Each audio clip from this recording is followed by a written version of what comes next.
साथियों नमस्कार। मैं Neel, personality development educator and soft skill educator Arihant की पाठशाला में आपका स्वागत करता हूं। साथियों, पिछले एपिसोड में आपने देखा कि मैंने सॉफ्ट स्किल एजुकेशन और एकेडमिक एजुकेशन के क्या इंपॉर्टेंस हैं उन पर बात किया था। दोनों में यह निकल के आया कि इंपॉर्टेंट है mental power and emotional power को डेवलप करना और कंट्रोल करना। तो मैं आज के एपिसोड में आपके लिए लेके आया हूं how to increase your mental and emotional power.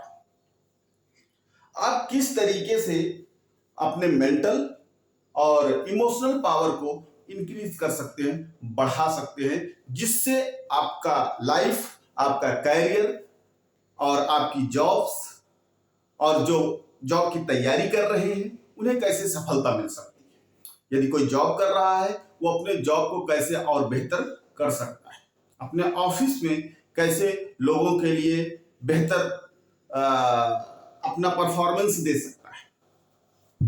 तो हम बात करते हैं सबसे पहले मेंटल पावर की। तो साथियों इंपॉर्टेंट है, पहले don't give up in difficult time, अर्थात मुश्किल समय में हार न मानना। कई बार आप देखते हैं कि आप किसी चीज का लक्ष्य बना के रखते हैं, किसी जॉब का लक्ष्य बना के रखते हैं, किसी बिजनेस का लक्ष्य बना के रखते हैं, और उसमें जब डिफिकल्ट आने लगता है तो आप हार मान लेते हैं। यदि आप हार मान लेते हैं और उस काम को छोड़ देते हैं, उस लक्ष्य को छोड़ देते हैं, तो फिर क्या हुआ? आप मेंटल पावर में नहीं है, आपका मेंटल पावर वीक है। तो आपको ऐसा नहीं करना है।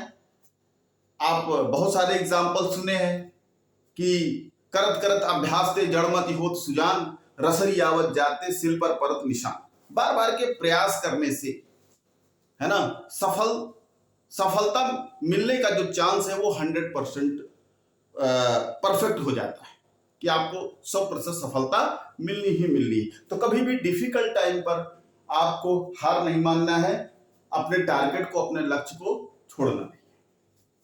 दूसरा है पॉजिटिविटी। हमेशा आप अपने लक्ष्य को लेकर के, अपनी बात को लेकर के, अपने विषय को लेकर के या किसी भी विषय को लेकर के हमेशा सकारात्मक रहें। नकारात्मक विषय लाने पर, नकारात्मक चीजें लाने पर आपकी जो शारीरिक ऊर्जा है, मानसिक ऊर्जा है, वो ऊर्जा धीरे धीरे क्षीण होती जाती है, कम होती जाती है, और आप कहीं ना कहीं डिप्रेशन में चले जाते हैं, या आप अपने लक्ष्य से भटक जाते हैं, या आपको जो बड़ा लक्ष्य मिलने वाला रहता है आप उस लक्ष्य से छूट जाते हैं। तीसरी बात है सेल्फ कंट्रोल। सेल्फ कंट्रोल का मतलब होता है आत्मनियंत्रण। अपने आप को, अपनी मेंटल पावर को या अपने विचारों को अपने नियंत्रण में रखें। कभी कभी होता है कि आप अपनी बात को, अपने विषय को दूसरों के ऊपर छोड़ देते हैं, फिर वो जो सजेस्ट करते हैं आप उस काम को करते हैं। जो सजेशन दे रहा है कहीं ऐसा लगता है कि वो आपके विषय को नहीं समझ पाता है, आपकी बातें नहीं समझ पाता है, आपका इंटरनल पावर नहीं समझ पाता है, जो आपके अंदर इंटरनल मेंटल पावर है उसे नहीं समझ पाता है। वो अपने हिसाब से सही सजेशन देता है। इसलिए आपको खुद को पहचानना है, खुद का आत्मनियंत्रण रखना है। नंबर 4 पॉइंट है सेल्फ कॉन्फिडेंस। सेल्फ कॉन्फिडेंस का मतलब खुद पर विश्वास करना। खुद पर विश्वास होना चाहिए कि मैं इस काम को कर सकता हूं। जो आप लोग बार बार सुनते हैं कि आई कैन डू इट, मैं यह कर सकता हूं। तो वही बात है कि आपके अंदर कॉन्फिडेंस होना चाहिए कि मैं यह बात, मैं यह काम, मैं यह लक्ष्य, मैं यह टारगेट अचीव कर सकता हूं। 5 नंबर है, सेल्फ ये बहुत जरूरी है। आत्मविश्वास का होना बहुत जरूरी है। इसमें बहुत सारी मोटिवेशनल स्टोरियां हैं। मैंने अभी सोचा है कि कुछ मोटिवेशनल स्टोरियां भी इस चैनल पे डालने के लिए, तो मैं उसको करूंगा। जैसे आपने सुना होगा कि एक तालाब में बहुत सारे मेढक थे और उसमें हाथी आ गया। तो एक मेढक, बहुत सारे मेढक जो है हाथी के ऊपर चढ़ गए, तो उन्हें लगा कि मैं तो बाहर निकल आया हूं। बाहर सारे मेढक चिल्ला रहे थे। उसी में से एक मेढक लगातार प्रयास कर रहा था, ठीक है, और प्रयास करने के बाद वो तालाब से बाहर निकल गया, मरने से बच गया। तो काफी जो साथी मेढक थे उसने पूछा कि तुमने ऐसा कैसे किया? तो उसने कहा कि मैंने समझा कि लोग मुझे उत्साहित कर रहे हैं कि और ताकत लगाओ, और बल लगाओ, तुम निकल सकते हो, तुम निकल सकते हो, तुम निकल सकते हो। इसे ही मैं निकल गया।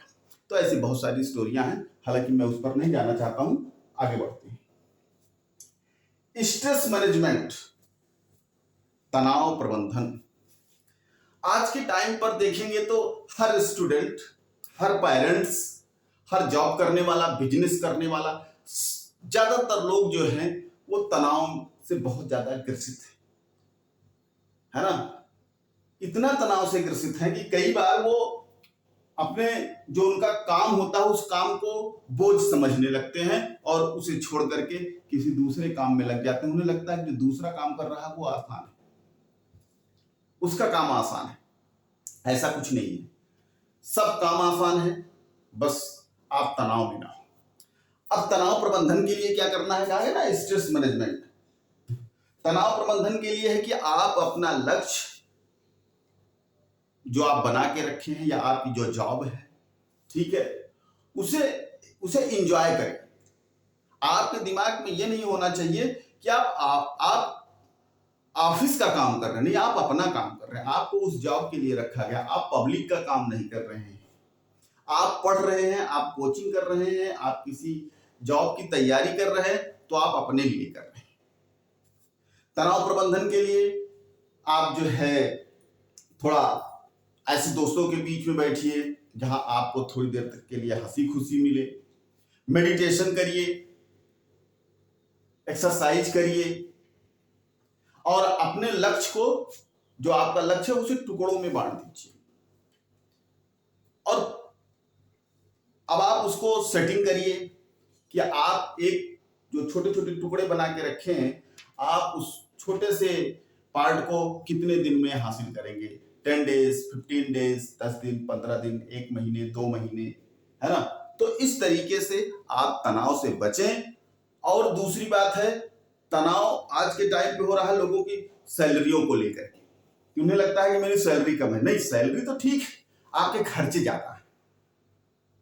आप अपनी इनकम के लिमिट में खर्चे नहीं कर रहे हैं। आप अपनी जो सैलरी है उससे कहीं ज्यादा करने की कोशिश कर रहे हैं, तो इससे भी आप तनाव में हैं। रिश्तों के कारण आप तनाव में हैं, तो उन रिश्तों में भी आप समझने की कोशिश करें कमी कहाँ है ना। तो तनाव से बचने के लिए आपको ये करना जरूरी है। नेक्स्ट है प्रॉब्लम सॉल्विंग, समस्या समाधान। हमारा जीवन ही समस्याओं के समाधान के लिए, हमारा हर काम समस्या के समाधान के लिए। हम अगर जॉब करते हैं तो घर की समस्याओं के समाधान के लिए करते हैं। हम अगर आज पढ़ रहे हैं तो आने वाले समय की समस्या का समाधान कर रहे हैं। हम अगर जॉब सर्च कर रहे हैं तो आने वाली समस्या जो है हमारी, उसका समाधान करें। अर्थात हर व्यक्ति यहाँ पर समस्या समाधान के लिए ही है, चाहे वो पर्सनल समस्याएं हैं, चाहे वो समाज की समस्याएं हैं, चाहे वो देश की समस्याएं हैं। किसी चीज का आविष्कार किया जा रहा है तो समस्या का समाधान के लिए किया। मतलब आज फोन का आविष्कार हुआ है तो वो भी समस्या के समाधान के लिए है। मेडिकल्स के जो आविष्कार हुए, मतलब हर चीज जो है वो समस्या समाधान के लिए हुआ है। आपको भी अपनी प्रॉब्लम को सॉल्व करने के लिए आपको देखना है आपकी प्रॉब्लम्स क्या है, उसे आइडेंटिफाई करना है, ठीक है। फिर उसको पहचानने के बाद आपको देखना है कि आप उसे सॉल्व कैसे करना है। सॉल्व करने के लिए आप देखिए कि भाई समस्या ये है, फिर उस समस्या को समाधान करने के लिए हमें किस तरीके के लोगों की जरूरत है, या किस तरीके के बात की जरूरत है, या किस तरीके की सिचुएशन की जरूरत है। फिर उसका छोटा एक्सपेरिमेंट करें। अगर वो एक्सपेरिमेंट आपका सफल होता है तो उसे बड़े स्तर पर एवेल्युएट करें। तो समस्या समाधान को आप, फिर मैं बोल रहा हूं कि समस्या समाधान को आप बोझ की तरह मत लें। नेक्स्ट है गुड रिलेशन। अब देखिए, अगर आप अपने मेंटल पावर को स्ट्रांग रखना चाहते हैं तो आपको ध्यान रखना है गुड रिलेशन। अच्छे लोगों से आपके संबंध होने चाहिए। आपका भी रिलेशनशिप लोगों से अच्छा होना चाहिए।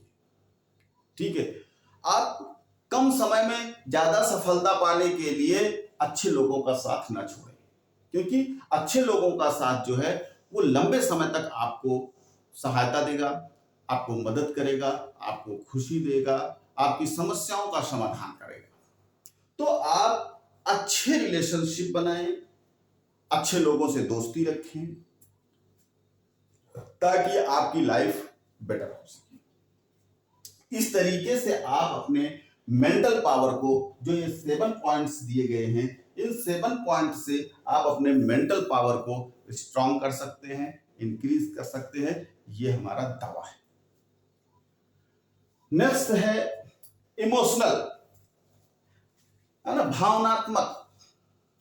देखिए, आप जो है आज क्या हमेशा लोग इमोशनल होकर के, बड़े भावुक होकर के बहुत सारे निर्णय ले लेते हैं, बहुत सारे लोगों का शिकार हो जाते हैं, उनकी भावनाओं के शिकार हो जाते हैं, जिससे कई बार नहीं, बहुत ज्यादा बार उनके साथ कुछ गलत हो जाता है, या फिर वो ऐसी समस्याओं में फंस जाते हैं कि जिन समस्याओं से निकलने में उन्हें बहुत टाइम लग जाता है, तब तक उनका कैरियर चौपट हो जाता है, कैरियर उनका बर्बाद हो चुका होता है। तो इसलिए आप अपने इमोशनल पावर को बनाने की जरूरत है। आपको भावनाओं में बहने की जरूरत नहीं है कि आप भावनाओं में बहें, है ना। जैसे मुझे एक स्टोरी याद आ रही है, उस कहानी का नाम है सती। उसमें एक, मैं शॉर्ट में बता रहा हूं, उसमें एक महिला है जो कि एक रेलवे स्टेशन पे जाती है और ट्रेन पर बैठती है। वहां पर कुछ और महिलाएं बैठी रहती हैं। वो महिला रो रही होती है और रोते रोते बैठी रहती है। तो उससे और जो लोग हैं वो पूछते हैं, क्या हुआ बहन, क्या हुआ? तो कहती है कि मेरा पति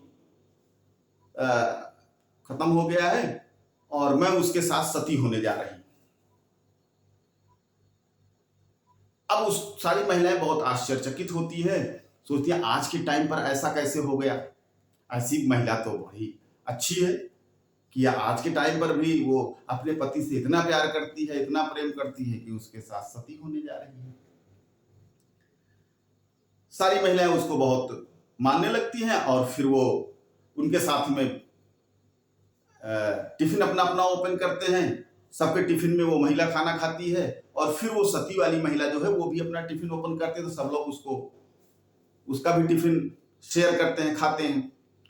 और उसका टिफिन खाने के बाद उस कंपार्टमेंट में, उस दोनों तरफ जो सीटें हैं, वहां पर बैठे हुए लोग बेहोश हो जाते हैं और सबका सामान लेके वो महिला 9-2-11 हो जाती है। अर्थात यहां पर सारे लोग किसका शिकार हुए? इमोशन का शिकार हो गए। तो आपको समझना है, इमोशन में रह करके, मतलब एक कहा जाता है कि इमोशन में रह करके आपको किसी भी धोखे का शिकार नहीं होना है। तो उससे क्या करना है? इमोशनल पावर को इंक्रीज करने के लिए आपको हैप्पीनेस और जॉय, प्रसन्न रहें, हर काम का आनंद लें, खुश रहें। इससे क्या होगा कि आपका इमोशनल पावर स्ट्रांग होगा। अगला है एंगर, क्रोध। कहा जाता है क्रोध आपके विनाश की जड़ है। क्रोध आपके विनाश की जड़ है। क्रोध में आकर के कुछ ऐसा ना करें, क्योंकि क्रोध में आप 2 सेकंड 1 मिनट के क्रोध में बहुत बड़ा नुकसान कर चुके होते हैं। कई बार आप अपने ऑफिस में अपने बॉस से क्रोध में बात कर लेते हैं, गुस्से में बात कर लेते हैं, गुस्से में कोई निर्णय ले लेते हैं, जॉब छोड़ देते हैं, है ना। तो तो इस गुस्से में आकर के अपने बच्चों के साथ आप मिसबिहेव करते हैं, अपने पार्टनर के साथ, अपने पेरेंट्स के साथ, यहां तक कि आप अपनी लाइफ के साथ। तो आपको गुस्से में कंट्रोल रहना है। जब आपको गुस्सा आए, क्रोधित हो, तो एकांत में बैठ जाएं, किसी से बात ना करें, थोड़ी देर के लिए आप अपने आप को एकांत में कर लें और फिर सोचें कि जिस बात के लिए गुस्से में हम हैं, जिस बात के लिए हमें इतना गुस्सा आ रहा है, उस बात को हम सॉल्व कैसे कर सकते हैं। अगर मेरी गलती है, मैं किसी से सॉरी नहीं बोल सकता हूं, तो कम से कम खुद से तो सॉरी बोल सकता हूं, आत्मचिंतन तो कर ही सकता हूं, है ना। और अगर किसी दूसरे की गलती है, तो फिर उस गलती को सॉल्व कैसे करें, उस गलती से आगे कैसे बढ़े। तो आपको क्रोध में कोई भी डिसीजन नहीं लेना है। अगला है सैडनेस, दुख। कई बार आप इमोशन में आकर के दुखी हो जाते हैं, है ना, चिंता में हो जाते हैं, है ना। कहा जाता है कि चिता जो है वो मुर्दे को जलाती है और चिंता जो है वो जिंदे को जला देती है। तो चिंता अर्थात दुख। दुख किस बात का है? दुख किस बात का है? जो आपको मिलना होगा, जितना आप मेहनत करेंगे उतना आपको मिलेगा। आपको दुखी होने की जरूरत नहीं है। आपके परिवार में कोई बड़ी समस्या हो जाती है जिसके कारण आप दुखी में हैं, तो दुख में रह करके आप समस्या का, प्रॉब्लम को सॉल्व नहीं कर सकते। उस दुख से आपको ऊपर उठना होगा, उस दुख से आपको निकलना होगा। आप कई बार एग्जाम में फेल हो गए, आपने जॉब का इंटरव्यू दिया था, उसमें आपको जॉब नहीं लगी, किसी जॉब को पाना आपका ड्रीम था, आपको वो जॉब नहीं मिली, किसी कंपनी में आपको जॉब पाना आपका ड्रीम था, आपको वो जॉब नहीं मिली, है ना। आप बहुत दुख में हैं। अब दुख में रहते रहते रहते रहते आप भावुक होने लगते हैं। ऐसा कुछ नहीं करना है। आपको अगर किसी ऐसी बात का दुख है, तो आप सोचने की कोशिश करें कि अब इस दुख से कैसे निकला जा सकता है। अपने आत्मबल को स्ट्रांग करें, अपने आप को मजबूत करें और अच्छे से पढ़ने की कोशिश करें। कुछ किस्से कहानियां पढ़ें, कुछ अगर आपको पसंद है तो आप कुछ धार्मिक पुस्तकें पढ़ें, या किसी अच्छे राइटर का आप बायोग्राफी पढ़ें, या बड़े जो सक्सेसफुल पर्सन हैं उनकी कुछ लिखी हुई किताबें पढ़ें, स्टोरियां सुने। इससे भी आपको आपके दुख से छुटकारा मिल सकता है। ये करना बहुत जरूरी है। अगला है फेयर, भय। भय का मतलब डर। डर, अब डर क्या है भाई? हम तैयारी कर रहे हैं, नौकरी मिलेगी नहीं मिलेगी इसका डर क्यों, है ना। तो डर जो है वो इंसान को कमजोर बना देता है। डर जो है वो इंसान को कमजोर बना देता है। तो आपको डरना नहीं है किसी काम से। बस हाँ, आपको इस बात का ध्यान रखना है कि आप किस काम को करने की क्षमता रखते हैं, उसमें आपको अपने आप को पहचानना है।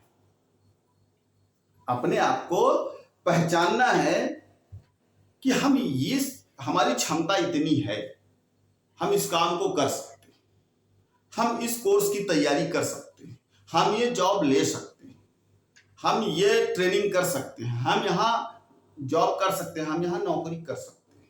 ठीक है।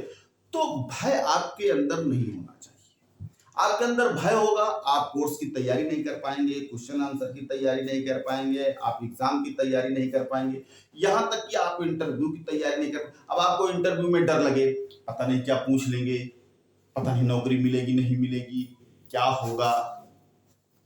तो इस तरीके से आप डरे नहीं। आप इससे डर से क्या होगा कि आप जो तैयारी किए हैं ना इंटरव्यू की, या आप एंट्रेंस एग्जाम की, या फिर आप किसी भी जॉब के एग्जाम की, नौकरी के लिए, प्राइवेट और गवर्नमेंट की जॉब के लिए, तो होगा क्या कि आप के अंदर अगर डर है तो आप जो चीज लर्न करेंगे, याद करेंगे ना, वो भी भूल जाएंगे। फिर आप थोड़ी देर बाद सोचेंगे, अच्छा ये तो अभी मैंने याद किया था, मेरे तो दिमाग में नहीं आ रहा है, फिर भूल गए। आप एग्जाम टाइम पे जाएंगे तो आपको डर होगा, पता नहीं क्या क्वेश्चन पेपर में आ जाए, कर पाएंगे कि नहीं कर पाएंगे। तो आप जो तैयारी करके गए हैं उसमें से जो सही क्वेश्चन आ रहे हैं आपको, उसमें भी आप गलत टिक कर देंगे, है ना। कई बार डर से बहुत सारी चीजें आते हुए जो क्वेश्चन का आंसर आता भी रहता है उसे भी आप भूल जाते हैं, है ना। तो डरना नहीं है, ठीक। डर क्या है? डर इंसान की सबसे बड़ी बीमारी है, उसके अंदर की, उसके आत्मबल को तोड़ देती है ना। डर जो है उसके आत्मबल को तोड़, आप किसी से डर करके लड़ाई नहीं कर सकते, आप किसी सब्जेक्ट से डर करके उसे लर्न नहीं कर सकते, आप किसी जॉब से डर करके आप उस जॉब को नहीं पा सकते, आप किसी इंटरव्यू से डर करके आप उस इंटरव्यू को क्रैक नहीं कर सकते, ये श्योर है। कई बार आप देखते हैं कि बहुत नॉर्मल से बच्चे जो है आसान सा एग्जाम पास कर लेते हैं, आसान से इंटरव्यू पास कर लेते हैं, वही चीज आपको बड़ा कठिन लगता है। क्यों? क्योंकि उन्हें डर के बारे में पता ही नहीं। आप देखते हैं छोटा बच्चा रहता है, वो बड़ी जल्दी सब चीजें लर्न कर ले रहा है, क्योंकि उसे एग्जाम का डर नहीं है ना। उसे एग्जाम का डर नहीं, उसे अभी उस डर का ज्ञान ही नहीं है। तो आपको डर के किसी भी तरीके से भावुक नहीं होना है। अगला है लव। लव मतलब प्यार। हालांकि इसका बहुत व्यापक विषय है, मैं बहुत बड़े स्तर पर इस विषय पर नहीं जाना चाहता हूं। सिर्फ इतना कहूंगा कि भावनात्मक तरीके से इमोशन में आकर के, भावनाओं में बह करके किसी प्यार, चाहे वो पेरेंट्स का प्यार हो, चाहे वो बच्चे का प्यार हो, चाहे आपके किसी गर्लफ्रेंड है, बॉयफ्रेंड है, या फिर आप और भी किसी तरीके का जो भी प्यार है, उसमें भावनाओं का शिकार ना हो। क्योंकि भावनाओं का शिकार होने पर आप फिर उसमें फंस जाते हैं, ठीक, आप फिर उसमें फंस जाते हैं। तो आप प्यार दुनिया से करें, प्यार आप सबसे करें, बहुत बड़ी चीज है, बिल्कुल। लेकिन उसमें भावनात्मक तरीके से जुड़ करके इसके चक्कर में ना फंसे। अगर आप, अब वीडियो थोड़ा सा बड़ा हो जाएगा, लेकिन मैं 30 सेकंड में आपको एक बात बताता हूं कि अगर आप देखें, भगवान कृष्ण का जीवन देखें कि उनका जन्म जहां हुआ वहां पे बहुत सारी गोपियां उनसे प्यार करती थी, गांव वाले सारे लोग थे, है ना। लेकिन अगर वहां से निकल के मथुरा ना आते तो कंस जैसे अत्याचारी को ना मारते, फिर वहां के लोग कैसे सुखी होते। फिर वहां के लोग उन्हें चाहने लगे, सारे लोग उनसे प्यार करने लगे। फिर वहां से निकल करके फिर आगे आए, हस्तिनापुर कुरुक्षेत्र के मैदान में पहुंच गए। फिर पांडव लोग उनसे बड़ा प्यार करते थे, वहां के सारी जनता उन्हें बहुत प्यार करती थी। फिर उनको ना छोड़ते, उनके प्यार के चक्कर में पड़ते, तो फिर द्वारिका ना पहुंचते, और जब द्वारिका ना पहुंचते तो द्वारिकाधीश ना कहलाते। ऐसे ही आपका भी लाइफ है। आप अगर पेरेंट्स के प्यार में हैं कि मेरे पेरेंट्स से, मैं कहने का पेरेंट्स की सेवा ना करें, तो आप बाहर निकल के कैसे पढ़ेंगे, है ना। तो बाहर निकल के जब नहीं पढ़ेंगे तो फिर आपका करियर कैसे बनेगा, है ना। वहां रह के आप अपने दोस्तों से प्यार ना करें तब भी अच्छा नहीं है, लेकिन उनकी भावनाओं में बहे नहीं। भावनाओं में आकर के कई बार आप गलत कदम उठा लेते हैं, है ना। उस वही गलत कदम आपके करियर को बर्बाद कर देता है, ठीक। तो आप, मैं नहीं कह रहा हूं प्यार से बचें, प्यार करें, लेकिन इसमें पढ़ के आप भावनाओं में ना बहें। आप अपने दिमाग और दिल दोनों को कंट्रोल में रखें। प्यार अपनी जगह, और कैरियर को आप अपनी जगह रखें, ताकि आपकी लाइफ बेटर होगी तो आपके साथ में संपूर्ण जहान का प्यार चलेगा, आपके पेरेंट्स का, आपके भाई का, आपके बहन का, है ना, आपकी पत्नी का, आपकी गर्लफ्रेंड का, आपके बॉयफ्रेंड का, सब दोस्तों का, परिवार का, सब। नेक्स्ट है ट्रस्टिंग अदर टू मच। ये सबसे बड़ी बात है, ये इमोशन की सबसे बड़ी बात है। ट्रस्टिंग अदर टू मच, दूसरों पर अत्यधिक विश्वास करना। आप अगर इतिहास पढ़ेंगे और आज का वर्तमान भी देखेंगे तो सबसे ज्यादा धोखा उन्हीं के साथ हुआ है जिन्होंने दूसरों पर विश्वास किया है। और विश्वास करना और अति विश्वास करना, जहां पर अति विश्वास करना होता वहीं धोखा हो जाता है। भावनाओं में आकर के हम किसी पर अत्यधिक विश्वास कर लेते हैं। और दूसरी तरफ अगर आप अपने करियर को देखें तो करियर में भी हम विश्वास कर लेते हैं, मेरा फला दोस्त है वो मुझे जॉब दिला देगा, फला दोस्त है वो मेरी जॉब बचा के रखेगा, है ना, फला मेरा साथी है वो मेरे साथ मेरी मदद करेगा। और जब आपको जरूरत होती है तो फिर ये लोग नजर नहीं आते। अति विश्वास में आकर के आप कहीं उसके साथ चले जाते हैं जहां आपके साथ धोखा हो जाता है। कई बार अति विश्वास में आकर, अत्यधिक विश्वास में आकर के आप किसी अपने मेल फीमेल पार्टनर के साथ में दोस्ती कर बैठते हैं, जिसमें आपको धोखा हो जाता है। और ये सब शिकार क्यों होते हैं? सिर्फ और सिर्फ इमोशनल पावर की कमी के कारण। जो व्यक्ति इस पॉइंट पे शिकार हो रहा है, श्योर है वो इमोशनल पावर में वीक है। आपको इमोशनल पावर को स्ट्रांग करना है। आपको किसी भी व्यक्ति पर अत्यधिक विश्वास नहीं करना है, सबसे ज्यादा आपको अपने आप पे विश्वास करना है। अगला पॉइंट, एक्सपेक्टिंग मोर रिजल्ट्स। ये आज के बच्चों में बहुत ज्यादा है, हम में भी, हमारे टाइम के भी लोगों में है, अर्थात अब तो बहुत ज्यादा है। लोग पहले कहते थे कि जितना मेहनत करते हैं भगवान हमको उतना ही फल दे दे, जितनी मेहनत करते हैं हमको उतना ही रिजल्ट चाहिए। लेकिन आज के टाइम पर क्या है? एक्सपेक्टिंग मोर रिजल्ट्स, जितना मेहनत करते हैं उन्हें उससे ज्यादा का परिणाम चाहिए। ऐसा कैसे हो सकता है भाई? ऐसा कैसे हो सकता है?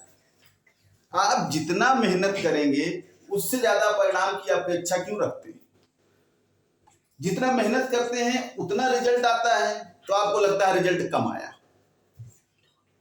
तो आप जितना मेहनत करते हैं उससे ज्यादा के रिजल्ट्स चाहते हैं और वो रिजल्ट्स नहीं आता है, फिर आप इमोशनल हो जाते हैं, आप दुखी हो जाते हैं, आप बहुत सैड में आ जाते हैं, धीरे धीरे आप डिप्रेशन में चले जाते हैं। ठीक है, तो आपको देखना यह है कि आप जितना मेहनत किए हैं क्या आपको उतना रिजल्ट मिला? उतना रिजल्ट मिला तो फिर आप सेटिस्फाइड रहिए, संतोष रखिए, धैर्य रखिए। तो आप अपने इमोशनल पावर को वीक मत होने दीजिए। जितना आपने मेहनत किया है आपको रिजल्ट्स उतना ही मिलेगा। आप कभी भी अपनी मेहनत से ज्यादा का रिजल्ट्स की अपेक्षा मत रखिए। आप इतना अपेक्षा जरूर रखें कि मैंने जितनी मेहनत की है उतनी सफलता तो मुझे मिलनी ही चाहिए, और अगर नहीं मिल रही है तो श्योर है आपने मेहनत नहीं किया है। अगला है expecting more results from hard work. आप कठिन मेहनत करते हैं और उस कठिन मेहनत में आपको जितना रिजल्ट्स मिला है आप उससे संतुष्ट रहिए। आप इमोशन में आकर के इमोशनल मत होइए, भावनाओं में आकर के मत बहिए। तो आज का जो हमारा क्लास है, आज का जो एपिसोड है, उसका फिर से मैं एक बार कंक्लूजन कर दूं कि how to increase your mental and emotional power. आप अपने मेंटल और इमोशनल पावर को कैसे इंक्रीज कर सकते हैं, कैसे स्ट्रॉन्ग कर सकते हैं। उसके लिए 7 पॉइंट मैंने दिया। Don't give up in difficult time, कठिन समय में हार नहीं मानना है, पॉजिटिव रहना है, सकारात्मक रहना है, सेल्फ कंट्रोल रहना है, सेल्फ कॉन्फिडेंस होना चाहिए, स्ट्रेस मैनेजमेंट को मैंने समझा दिया आपको, प्रॉब्लम सॉल्विंग, गुड रिलेशनशिप। आप अपने मेंटल पावर को स्ट्रॉन्ग करने के लिए ये 7 पॉइंट याद रखें। अब आता हूं इमोशनल पावर पे।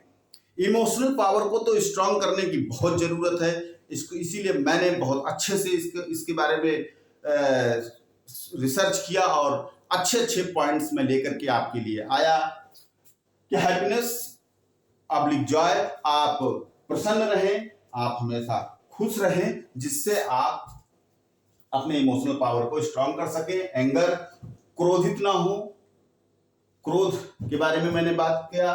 दूसरा सैडनेस, किसी भी सब्जेक्ट को लेकर दुखी मत हो, संघर्ष करने की क्षमता रखें ताकि आप आगे बढ़ सकें।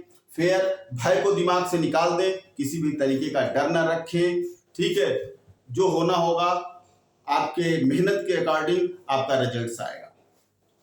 लव, प्यार आप दुनिया से करें, प्यार आप सबसे करें, बस प्यार में आप इमोशनल होकर के किसी चीज का शिकार ना हो, ना किसी के ऊपर इमोशनल अत्याचार करें, कई बार इससे बड़े धोखे होते हैं। ट्रस्टिंग अदर टू मच, किसी पर भी अत्यधिक विश्वास ना करें, ठीक है, अपने ऊपर विश्वास करें, अपने आत्मबल पे विश्वास करें, अपनी क्षमता पर विश्वास करें, लेकिन अत्यधिक विश्वास किसी पर ना करें। भावनाओं में आकर के लोग अत्यधिक विश्वास कर लेते हैं, कई बार क्या अक्सर कर लेते हैं। नेक्स्ट है expecting more results from hard work. आप कठिन मेहनत करने के बाद उस मेहनत से ज्यादा का रिजल्ट्स चाहते हैं, तो आप अपने आप को पहचाने, अपनी क्षमता को पहचाने, आप ध्यान रखें कि आपने जितना मेहनत किया उतना रिजल्ट्स आ रहा है कि नहीं आ रहा है। अगर ज्यादा का परिणाम की इच्छा रखेंगे, ज्यादा परिणाम नहीं आएगा तो फिर आप दुखी, और जब आपको दुख होगा तो लगेगा कि नहीं, ये रास्ता हमें छोड़ देना चाहिए, ये काम नहीं करना चाहिए। तो इसलिए आपको इस बात पर ध्यान रखना है। आज का क्लास, आज का एपिसोड मैं यही एंड करता हूं।